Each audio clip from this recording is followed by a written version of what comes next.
Hurricane Jillian hit my property last spring, carrying off a lounge chair cover and destroying a lawn sprinkler and a pair of expensive boots. 2 days after the initial onslaught, she was back with a vengeance, ripping to splinters a wooden porch chair and severely damaging a 100-foot electrical cord. She also trashed a flower box and dumped 3 garbage cans, strewing the contents across 10 acres. She then removed the lid to my barbecue and disappeared. I had forgotten how much trouble a new lab puppy was. I almost don't like this pup. She is supposed to be a pointing lab and at 6 months is probably too old to be considered a pup. The first owner had named her Debbie. He named all his pups after ex-wives. He had a lot of them, both puppies and ex-wives. Debbie is a pretty name, but not for a dog. I like Jillian better. I'll call her Jill. My other dogs, Sis and Gus, are getting up there in years, and when Jill was offered to me for free, I took her. Actually, it wasn't exactly an offer. The second owner, who also had Jill's brother, it's a long story, was overwhelmed. After first offering to sell her to me in April for $800, he called a month later and had reduced the price by $300. A few weeks after that, he called again and said, "If you don't take this dog, I'm going to shoot her." I gave him $100 because I didn't think a free dog would ever amount to much, and brought her home. Sis and Gus don't like the pup at all. I'm hoping they'll get over it because that's part of my own adjustment problem. I feel guilty having brought a replacement dog to their kennel while they are still in good health and able to hunt. I don't put much stock in the ability of an older dog to train a new one. For the most part, dogs are competitive. I think Sis and Gus would have liked nothing better than to have seen Jill choke on any one of the 7 tennis shoes she has destroyed. Some days I think that is my wish for her also. Jill does not want to go into the kennel. Bedtime, so easy with my other dogs, is now traumatic. Jill cowers and skips away from me. I get angry and make all sorts of nasty threats. Then I chase her down and drag her by the collar to the kennel.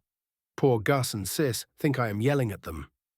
Once inside, Jill refuses to eat. If I set a bowl for her, she ignores it. Eventually, Sis and Gus wolf it down. Jill is already too slender for a puppy. She cannot afford to lose weight, but I have not found a kibble she seems to enjoy. She doesn't have any problems eating hamburgers, however. She snatched 3 of them off the grill last week. My dinner guests ate salad and canned chili. I take my new pup for a long walk each morning and evening. She has spent way too much of her life in a kennel and has not developed a puppy's normal curiosity. She stays mostly by my side and is afraid of nearly everything except cow pies. Fresh cow pies she likes very much, showing her affection for them by rolling and squirming until she is covered in a stinky brown soup. This necessitates my taking her home, tying her to the bumper of my truck, and hosing her down.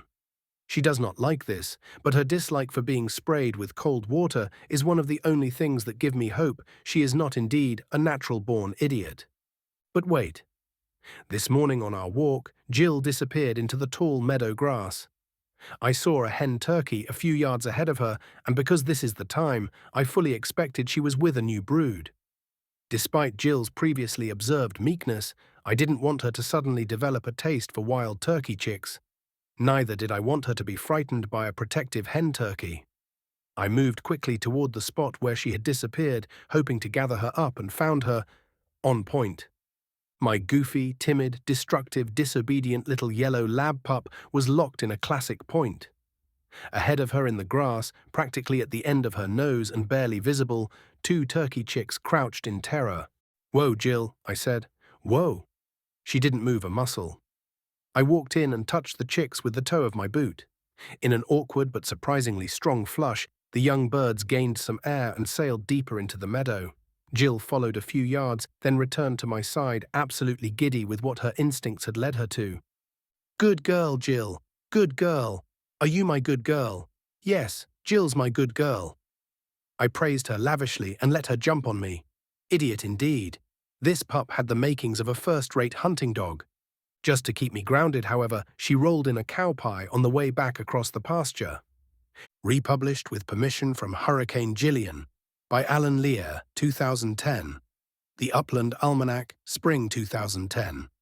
2010 by Alan Liere.